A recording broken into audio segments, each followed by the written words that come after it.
সুপ্রিয় দর্শক, আসসালামু আলাইকুম। আজকে আপনাদের সঙ্গে আমি যে বিষয়টি নিয়ে আলোচনা করব সেটা হচ্ছে ভুট্টা গাছের সার প্রয়োগ।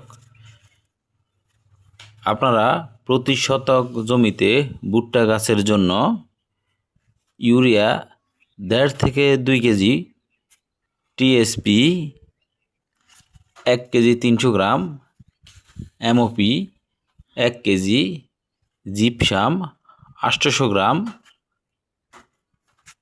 জিঙ্ক সালফেট 48 গ্রাম এবং বোরন 40 গ্রাম, সাথে 15 থেকে 20 মণ গোবর, পচা গোবর ব্যবহার করবেন।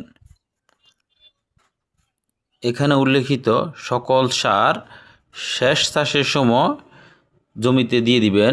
শুধুমাত্র ইউরিয়া ছাড়া, ইউরিয়া দিবেন গাছ যখন 6 পাতা হয়, অর্থাৎ গাছ লাগানোর 20 থেকে 25 দিনে ইউরিয়া 3 ভাগের 1 ভাগ দিবেন। গাছ যখন 10 পাতা হবে, অর্থাৎ 40 থেকে 45 দিন চারার বয়স হবে, তখন ইউরিয়া 3 ভাগের অপর 1 ভাগ ব্যবহার করবেন। বাকি 1 ভাগ গাছে মশা আসার সময় ব্যবহার করবেন। ধন্যবাদ সবাইকে।